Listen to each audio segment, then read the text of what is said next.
Goddag og velkommen til Juventus Danmark DK's podcast. Mit navn er Vasif. Med mig i dag har jeg naturligvis to inkarnerede Juve-fans. Den første er Paul Bak Pedersen, og velkommen til dig. Jo, tak for det. Mange lyttere har måske allerede stiftet bekendtskab med Paul, da han jo allerede lavede 2 debatvideoer for Juventus Danmark DK, som blandt andet har handlet lidt om konto og liga, så også lidt om transfermarkedet generelt. Så hvis der er nogen, der nu kan se de her videoer, så kan man altså se dem på vores YouTube-kanal. Og den næste, jeg har med mig i dag, er Asger Brun. Også velkommen til dig. Jo, tak. Du er jo netop vendt tilbage til Danmark efter et par ugers ferie i Italien, hvor du blandt andet har været både i Rom og Napoli. Du har jo fulgt lidt med derfra. Jeg kunne godt tænke mig at starte med at spørge dig, Asger. Hvordan er stemningen blandt Napoli og Romas fans? Altså, tror de på, at de kan vinde mesterskabet i år?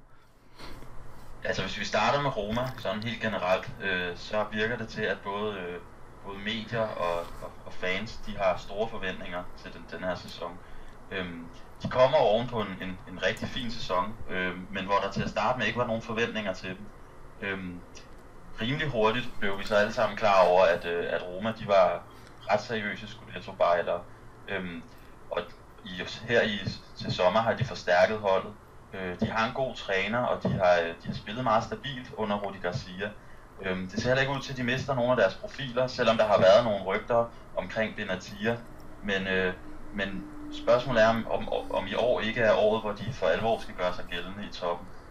Hvis vi så tager Napoli, jamen så er der lidt mere mådeholdenhed. De var klart inferiøre til både Juve og Roma sidste sæson og blev distanceret af begge klubber. Det var hovedsageligt, fordi de manglede noget bredde og derfor spillede meget ustabilt. De havde perioder, hvor de var rigtig gode og hentede point på stabil basis, men der var også store udfald.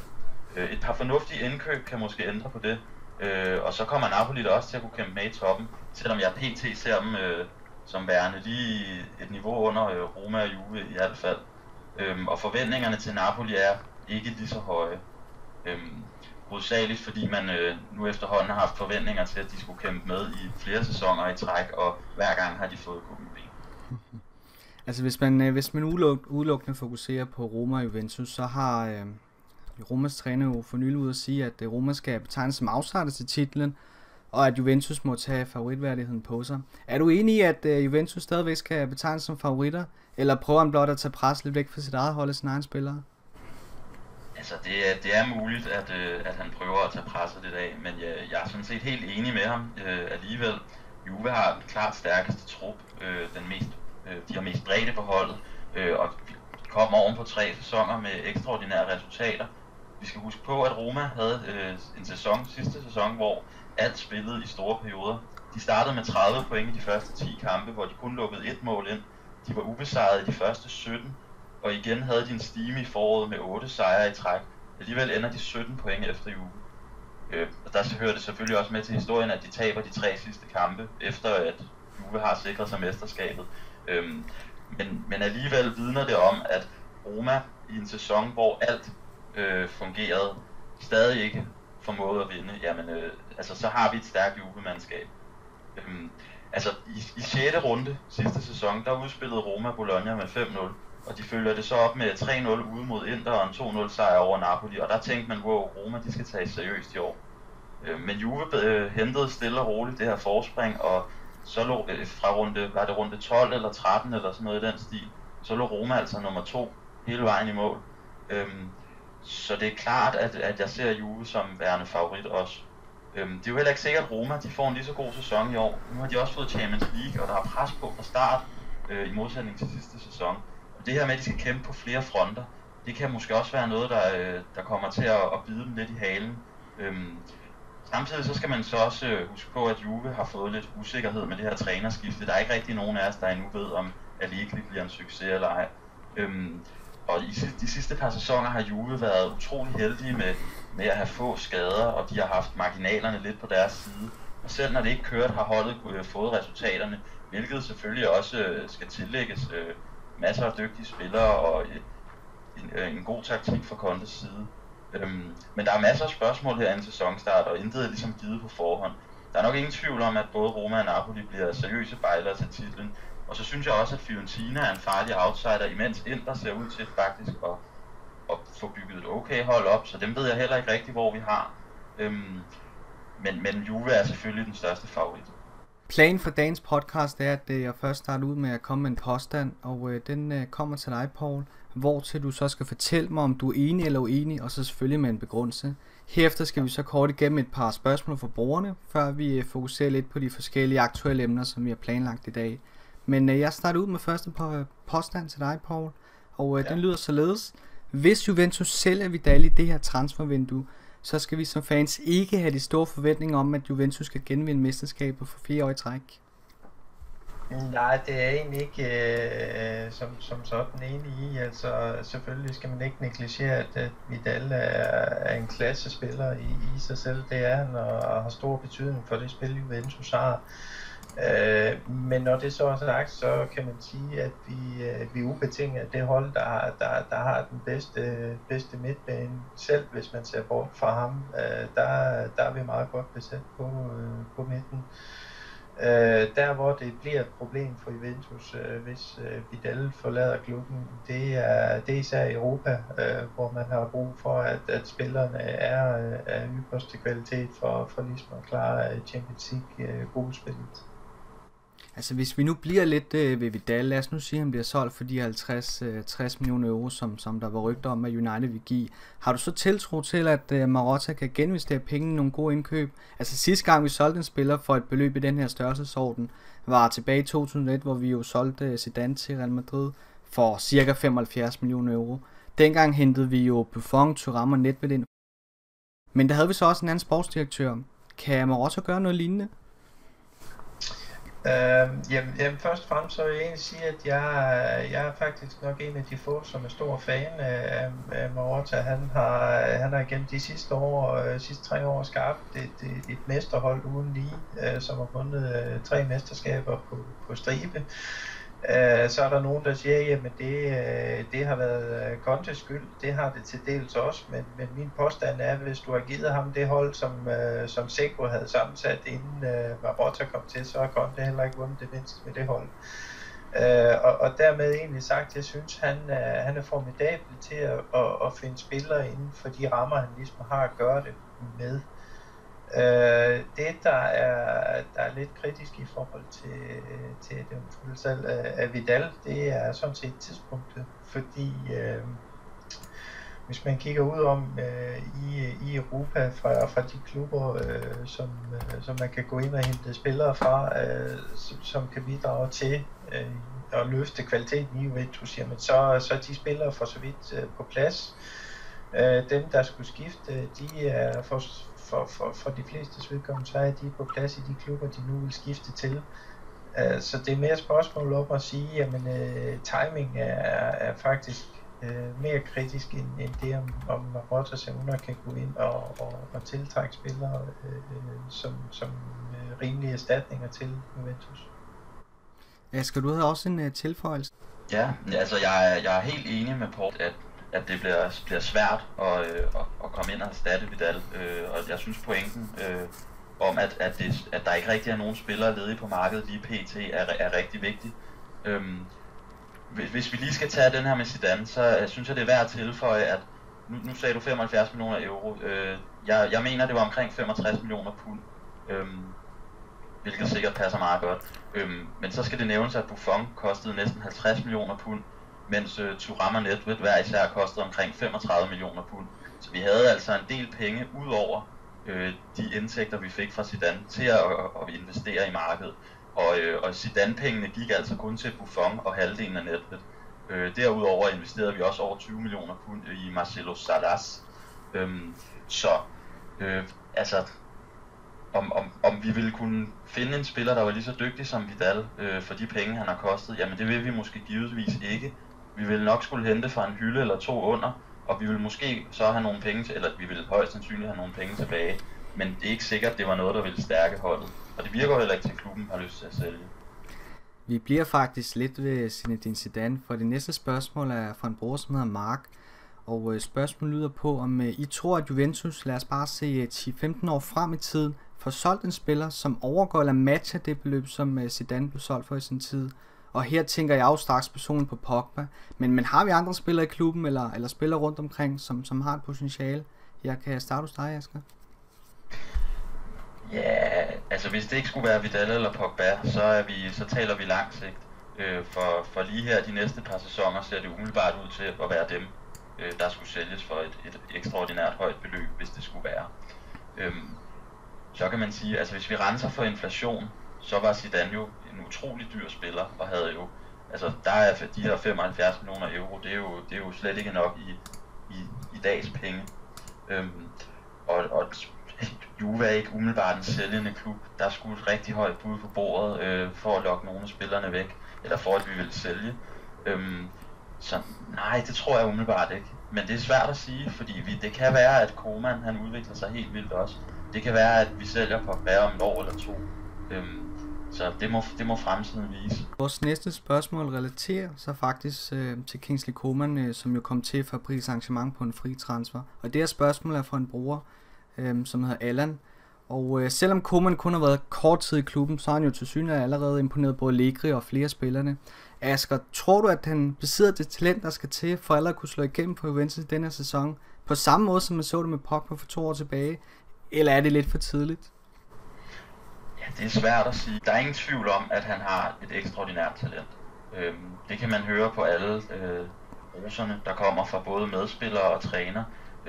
Og jeg har selv set lidt til ham, både for det franske U18-landshold i sin tid, og så i nogle ungdomskampe for Paris Saint-Germain. Og han fik også et par enkelte indskiftninger på seniorholdet. Jeg husker blandt andet, at han scorede et helt fantastisk mål mod Juventus Primavera i den her ungdoms Champions League. Men han er et år yngre end Pogba var, da Pogba kom til klubben. Og umiddelbart ser jeg også et problem i, at han ikke pt. Passer perfekt ind i taktikken. Umiddelbart tror jeg, at Allegri til at starte med i hvert fald vil komme til at bruge den velkendte 3-5-2 ret meget. Det har han meldt ud, og det er noget spillerne kender, og så vil vi nok langsomt indfase nogle alternativer. Men der passer Koeman måske ikke helt perfekt ind. Han er den her mellemrumspiller, den offensive midtbane, en moderne tier, hvis man kan kalde det det. Han kan også spille på kanten. Han er ekstremt hurtig, rigtig dygtig med bolden. Og Allegri har også prøvet ham som bagerste angriber i en 3-5-2, den position vi normalt ser TV spille. Men umiddelbart skal vi over i noget 4-3-3 eller 4-3-1-2 af en art, hvad Allegri nu finder på for alvor at kunne bedømme Koeman, fordi det er en formation som den, at han har hjemme. Men der er ingen tvivl om, at han er en super spændende spiller med masser af potentiale. Og hvor hurtigt det så lige går, det er svært at spå om, synes jeg. Hvis vi kigger sådan fremadrettet i forhold til Koeman, tror du så på, i forhold til det du har set med ham, at han kan nå op på samme niveau som Pogba er det i dag? Eller bliver han en blødere mellemvare? Jeg har min tvivl. Pogba han er jo ekstraordinært god. Et ekstraordinært stort talent. Og Koeman virker bestemt til at have masser af potentiale, men om han helt når øverste hylde, som Pogba, Hazard og Marco Reus for eksempel, det synes jeg er svært at spå om. Men det bliver meget spændende at følge ham. Det gør det. Jeg skal lige kort gøre opmærksom på, at vi stadig har en afstemning kørende på forsiden af vores hjemmeside, hvor vi spørger ind til, hvilken spiller brugerne synes har været det bedste julekøb indtil videre. Og der er bred enighed om, at det er Koeman lige pt. Måske også med tanke på, at vi fik ham på en fri transfer. Men hvad siger I? Hvem har indtil videre været det bedste julekøb, og hvorfor? Vi kan starte hos dig, Poul. Ja, det er et godt spørgsmål, og for mit vedkommende, så er der egentlig ikke noget klart entydigt svar. Altså, det man jo har sigtet på med de indkøb, man har lavet, er jo egentlig at højne, hvad skal man sige, den samlede kvalitet i bredden af truppen, ikke? Som man har forbedret med nogle marginaler. Man har jo ikke været ude at hente den her store stjerne, som alle Juventus-fans sidder og hungrer efter, men man har hentet nogle spændende talenter, som Morata og en Koeman. Det er klart, som Asger er inde på, jamen så har Koeman et stort talent, og han har mange af de egenskaber, som gør ham spændende at se på en fodboldbane, så på den måde så vil han være et nemt svar at komme med at sige, jamen det vil være ham, også fordi at man har fået ham gratis, men som Ask også nævner, jamen så bliver han reelt ikke frygtelig meget værd, hvis det er, at man kører videre med en 3-5-2, som jeg umiddelbart ser det, fordi han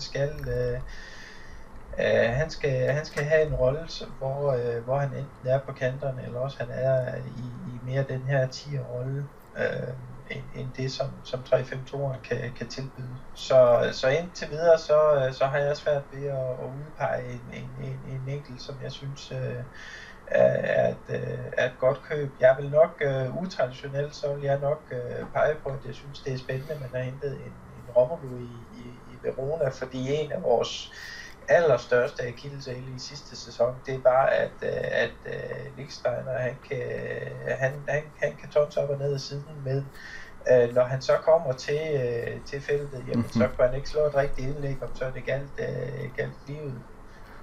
Men det kan Romelu, og han er bidraget med 8 assist i sidste måned, og 6 mål selv, så han er en spiller, der godt ved både, hvor målet står, men også hvordan han sætter de andre spillere i spil.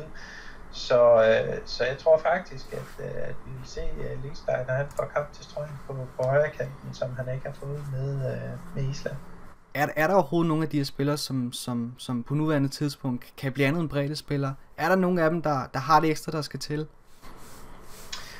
Nej, det er der ikke, for at sige det lige ud. Ikke på nuværende tidspunkt. Koeman og Morata lægger i støbeskeen til det, men det er ikke det, man skal forvente, når sæsonen går i gang, at eksempelvis en Morata eller en Koeman har slået Tevez eller Llorente af. Og jeg tror også stadigvæk, at Zamora bliver foretrukket på den her venstre vingbak. Som jeg nævnte før, så ser jeg helt klart de forstærkninger, som der er kommet til. Jamen, det handler simpelthen om at højne det generelle niveau i truppen, og sammenligner man med de spillere, der man har skiftet ud med, altså en Romelu ind i stedet for en Isla, en Evra ind i stedet for en Peluso, og så en Quagliarella, som er blevet skiftet ud med en Morata, så synes jeg faktisk, at der er sket en del forbedring, hvis jeg må sige det sådan, men der er ikke den her spiller som en Tevez eller en Llorente fra sidste sæson, der går ind og tager en startplads fra starten af. Det er der ikke, men det skaber noget mere dynamik og væsentligt mere konkurrence om pladser. Ja, det er faktisk sjovt, du nævner omkring Tevez og Llorente, fordi hvis man kigger på det her transfermarked i forhold til sidste år, jamen, så har vi ikke hentet nogle spillere, som er gået direkte ind i startopstillinger og forstærker beholdet betydeligt. Er det fordi, at man vurderer, at stammebeholdet er så godt, at der ikke er behov for markante forstærkninger, eller har man bare ikke kunne få de spillere, man gerne vil have? Jamen, det er jo en kombination. Hvis man kigger på transfermarkedet generelt, så er det jo præget af inflation, som Asger var inde på for lidt siden. Så for at man kan gå ud og hente stjerner, som kan gå direkte ind på holdet, så skal du op og betale en 40 millioner euro for en enkelt spiller som Sanchez eksempelvis, og dertil kommer hans væsentlige høje løn også. Og selvom mange fans er skuffet over det, så kan Juve ikke være med, når budrunden den kommer derop. Så Marotta er nødt til at gå ud og finde spillerne enten inden de bliver til superstjerner, ligesom Pogba og Vidal, som han endte inden de blomstrede helt vildt. Og ellers så er han nødt til at gå ud og finde, jeg ved ikke om man skal kalde det utilpassede spillere, som en Llorente, der var træt i Atletico Bilbao, eller en Tevez, som var uklar i Manchester City, som han kan få for fornuftige penge eller gratis. Så en kombination af, at man synes, at stammen er rigtig god, og det viser de sidste 3 sæsoner selvfølgelig, og så sammenholdt med, at skal man op og have de store stjerner, så kræver det også, at man er villig til at ofre pengene derpå, og dem har jo bare ikke pt. Okay. Før vi går videre til dagens hovedtema, hvor vi kort analyserer de her træningskampe, som vi allerede har spillet, også de træningskampe, vi skal spille fremadrettet, så skal vi ganske kort omkring Frederik Sørensen. Han blev ikke udtaget til Asian-turen, og det er også mere eller mindre sikkert, at han ender elite. Hans kontrakt udløber også til næste sommer, og Paul, her er det, jeg tænker, om Sørensen reelt set ikke har spillet sin sidste kamp for Juventus. Det ser i hvert fald ikke ud til, at klubben vil satse på ham. Nej, det tror jeg faktisk, du skal regne med, at han har. Som jeg lige er informeret, så kommer han til på en låneaftale med en købsoption på. Og det man kan uddrage, det er selvfølgelig, at havde Juventus haft seriøse fremtidsplaner med ham, jamen så havde man altså ikke tilføjet den her købsklausul på ham, eller købsoption hedder det. Så havde man taget det som en simpel lån for ligesom at modne ham endnu et par år. Så jeg tror, det er det sidste, vi har set til Frederik Sørensen, desværre. Altså nu, når vi er ved danske spillere i Juventus, så er der sikkert mange, der har hørt om, at Juventus hen over sommeren har lejet den 16-årige Adnan Kujović fra Lyngby Boldklub. Han starter første omgang på Juves U16-hold, og hvis han gør det godt, så kan Juventus selvfølgelig vælge at skrive en permanent kontrakt med ham.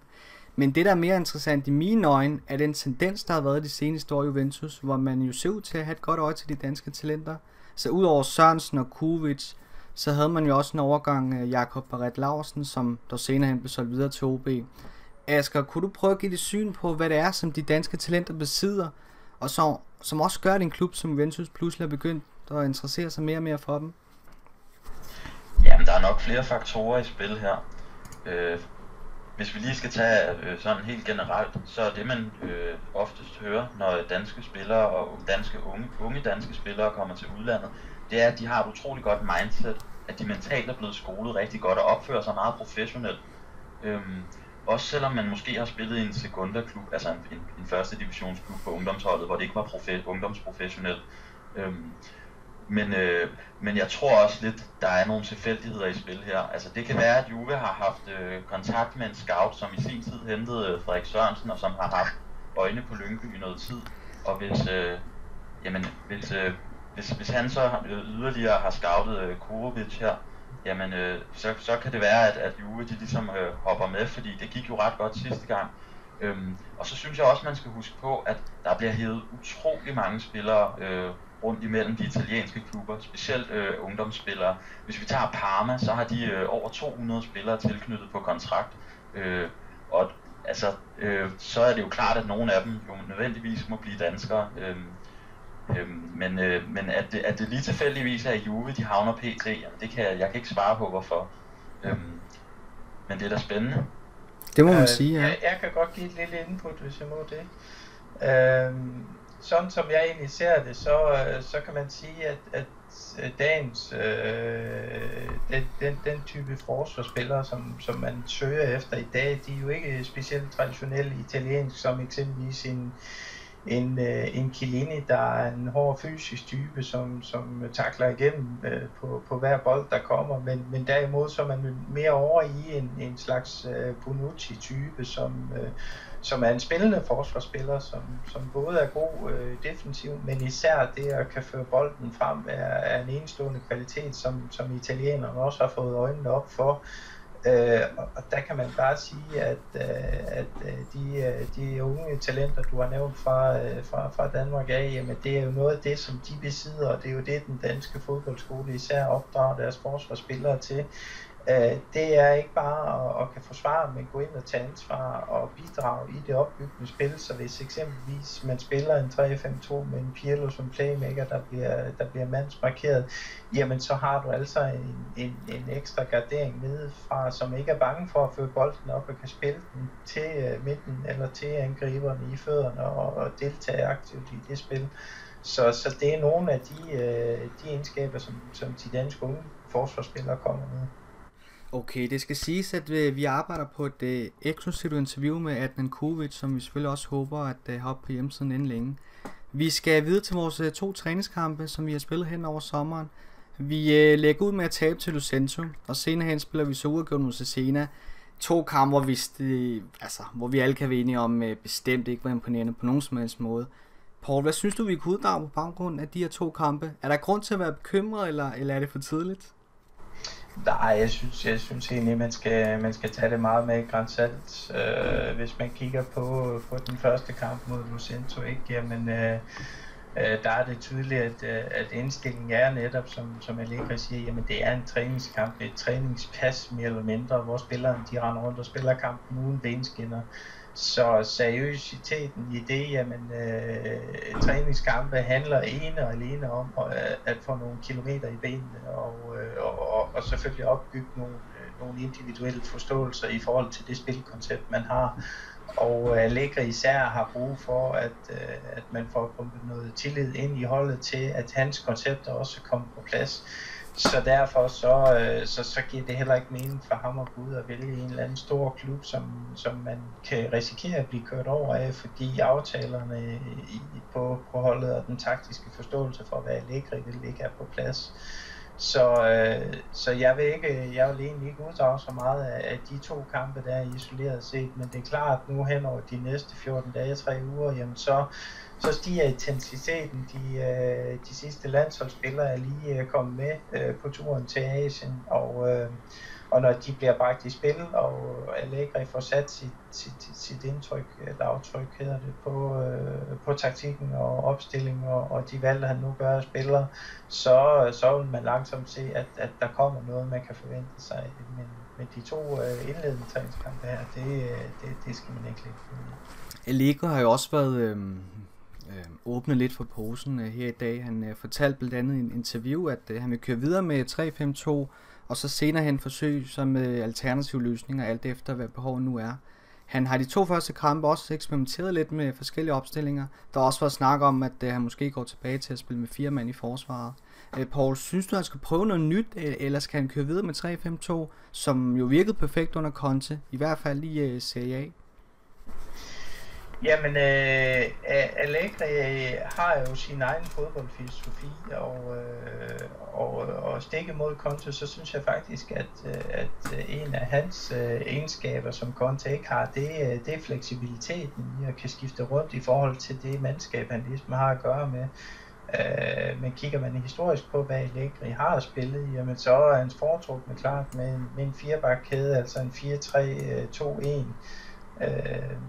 Så jeg tror, man vil se, at han starter ud med en 3-5-2, og det er han også selv meldt ud, og det giver god mening, at man ikke fra starten af går ind og splitter det spilkoncept, man trods alt har succes med i 3 år, at man ikke går ind og splitter, det er fuldstændig, men hen over en periode forsøger man at indarbejde nogle alternative taktikker, som især kan sættes i brug mod enten hold, som er væsentligt bedre end også så vi i Europa, at vi spillede den EU rigtig mange gange, eller man kan sætte dem i spil mod mindre hold, som egentlig står mere eller mindre 11 mand på egen banehalvdel. Der er 3-5-2 ikke den ideelle opstilling til at dirke dem op.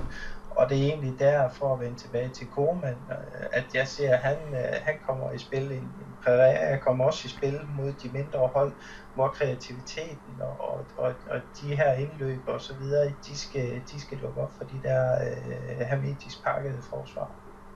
Okay, vi skal kigge lidt frem mod vores kommende træningsmodstandere, men vi skal endnu en gang lige vende Vidal. Han er jo med på turen til Asien, men kan vi drage nogle konklusioner ud fra, om det har nogen betydning for, om han bliver i klubben eller ej? Hvad siger I? Jeg kunne starte hos dig, Asger. Altså, jeg tror pt. At Vidal han bliver i klubben. Det ser det ud til indtil videre, men der er stadig næsten en måned tilbage af transfervinduet, så der kan jo komme et højt bud, og så ved vi, at Juve-ledelsen vil sætte sig ned og overveje det, og se på, om de mener, det er en god handel. Men pt. Ser det ikke ud til, at han er på vej væk. De her rygter, der har været om, at han prøver at presse sig ud af klubben, dem tror jeg ikke, der er noget hold i. Det virker det ikke til, og klubben har meldt ud, at de allernødigst vil sælge ham, og hvis det skulle være, så skulle det være, fordi han også gerne selv vil afsted. Så pt. Tror jeg ikke, at man skal være så nervøs for, at Vidal han smutter. Vi skal videre til Juves 3 kampe. I morgen skal man op mod et såkaldt All-Star team fra Indonesien.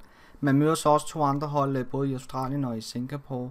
Den 17. august vender man så snuden hjem til Torino igen.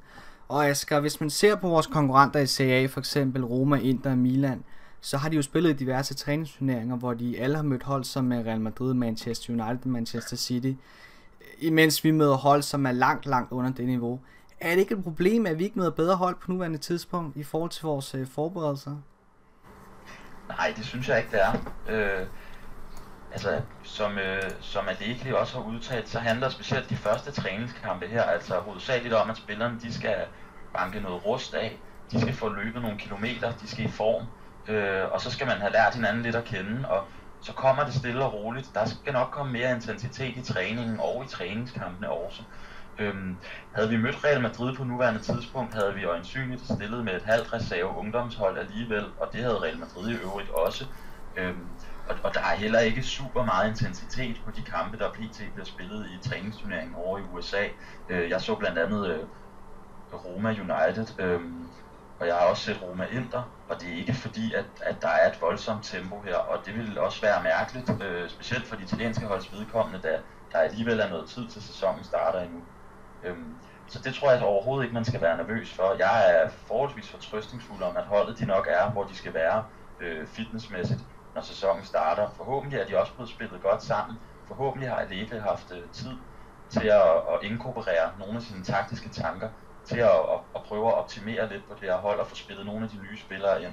Der er det jo super ærgerligt, at en spiller som Morata bliver skadet og mister hele preseason. Men umiddelbart, så tror jeg ikke, at det som sagt er noget, man skal være nervøs for.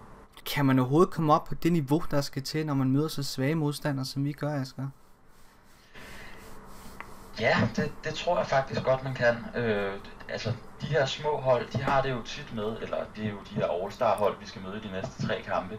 Jamen, de har det med at have trænet rigtig hårdt op til den her kamp. Det er en stor begivenhed for dem. De er tændte. Der er ingen tvivl om, at de vil give 100% og sidde i haserne på Juve-spillerne hele tiden.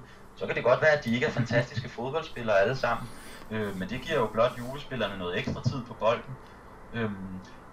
Men jeg tror nu ikke, at man skal være så nervøs igen. Og det er klart, at ordentlig kampform, det sidste stykke, det kan du ikke træne dig til, det kan du ikke få i træningskampe. Der skal være noget på spil, før det rigtig giver det sidste. Men det er jo ens for alle hold. Så der tror jeg igen, at det er udmærket. Og så er der jo det her marketingaspekt i at tage turen til Asien, blandt andet i Indonesien, hvor Juve står utrolig stærkt og har ekstremt mange fans. Og det er selvfølgelig også værd at tage med for klubben, og men det ikke rigtig betyder noget for selve holdets forberedelse til den kommende sæson. Det var faktisk det, vi nåede i den her podcast. Tak til Paul Asger for at være med i dag. Det var en fornøjelse. Vi kunne sikkert snakke videre i lang tid nu.